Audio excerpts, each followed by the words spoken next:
Welcome, dudes and dudettes, to my channel. KJ here today, and today we're going to talk about Startropics 3, Episode 5, Drama, starring Michelle Jones. Okay, before we start, this is a reference and a homage chapter to Chapter 3, or a session of Chapter 3, where Mike has to dress up as a girl to get in this place called Shikola, because is a female-only place. You can say this is kind of a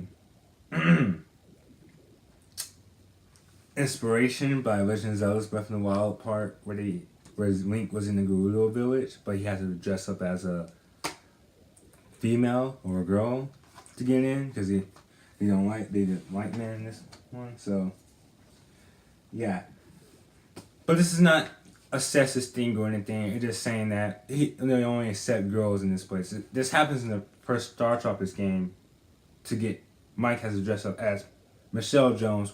The name Michelle Jones came from his name, where he was about to say his name, but he said the M, like Michael, something like that. So he's like, shoot. He was like, he get caught in the corner about a lie. He was like, it was like, he said Michelle. It's pretty much, this play Startropics 1. I'm not gonna be tired of saying that. Just play Startropics 1. It's a really good game. Just saying. Okay, we're at episode 5, Drama starring Michelle Jones. Nakon picks up the signal at Miracola, and they decided to go there. Upon arriving, Nakon picks up the signal in the town of Miracola and sees that the third cube is in Shikola. Mike is reminded that boys can't enter Shikola and decides that they need to go to the fortune teller if they want to get that cube. The fortune teller transforms Mike, Nakon into Michelle and Nalvicom. Nalvicom is a reference to Nalvi from Ocarina of Time, where she, the fairy to Link. When Michelle goes inside, Recom doesn't transform into anybody because he's so small they can easily fit him inside a pocket here and there. When Mike goes inside and gets interrogated by the guards, she reunites with Bernadette. Bernadette was a person from Startropics 1 as well, and she was on Chapter 3 in Miracle, where she was under sleep for I don't know how long, but the main point of Chapter 3 was to wake her up. That's why he got to go to Shikola, got to a huge mountain to wake her up. That's what Bernadette was. You easily sees through Mike's outfit. Easily recognize Mike's outfit. She's probably the only one that knows that he's a boy. And she promised that she won't tell anybody, but only if he would be her understudy in Shikola's adaptation of Peter Pan. Bernadette's playing Peter Pan, with Mike trying to deny at first, but Bernadette demands him, which he had to accept. The reason why I chose Peter Pan to be a stage race, or anything they try to make something similar to it, is because Peter Pan is also a play where Peter Pan is mostly played by girls. Probably because they want to make it look younger, try to make him look younger. They've been doing that for years on end. They've been doing that for hundreds of years. So, that's why I chose Peter Pan, and I grew up with that story. So I think it would be cool, since Mike Jones is an American story. It might be cool to have an American pop culture in here, some here and there. So Mike is the understudy for Bernadette. If something bad happened to her. Understudy is if people who don't know, understudy is someone step up in your role if you gotta go somewhere or if you get sick for a play. That's pretty much what an understudy is. For people who don't know.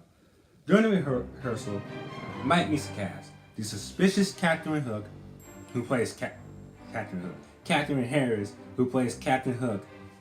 The Lost Boys, but they play by girls. Tinkerbell, and somebody who plays Tinkerbell. And the director, Stephanie Box. Nakon discovers a third cube in someone's backpack, and he tried to take it, but the lights went out for some reason.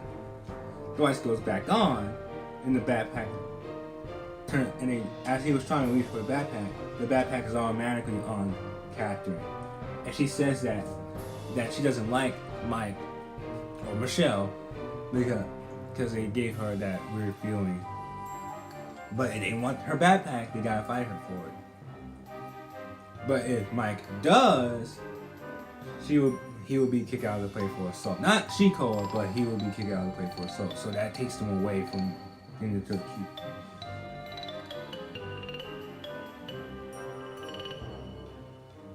The heck was that? At this point, everybody takes their backpacks to the basement, where pretty much that's where they keep their stuff at. Later that night, Mike reveals on why he's here, and Shikoa to Baronet, and he says that they need to get Catherine's backpack. Pretty much what Mike tells her is why about the third cube. He's here to find his uncle and stop Zoda. So that's pretty much why he's here. Baronet understands, but they must get the backpack before the premiere because they only had one premiere for some reason, you know.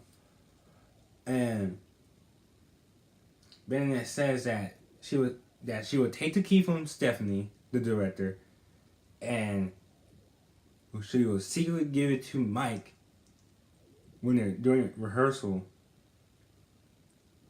so that he can get the cue from Catherine's backpack. This eventually happens at the next rehearsal on the next day.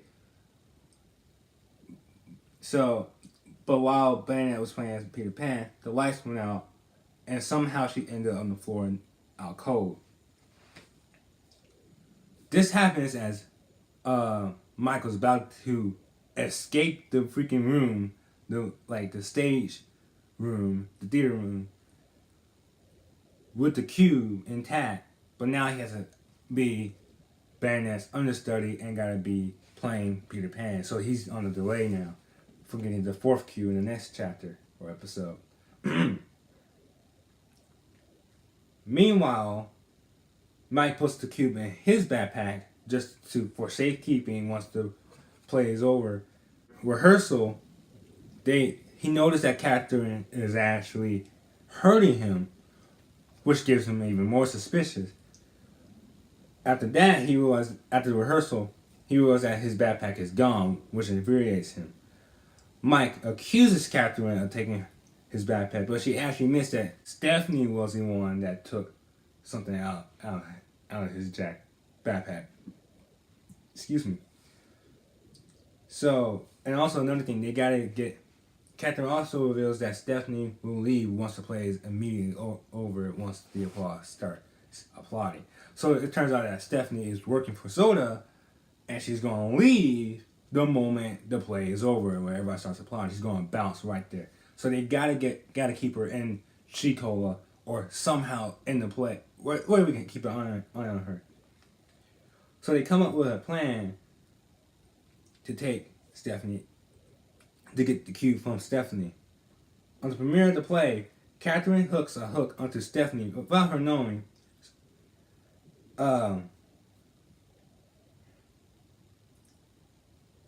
the part where Mike and Catherine were supposed to fight as Peter Pan and the hook.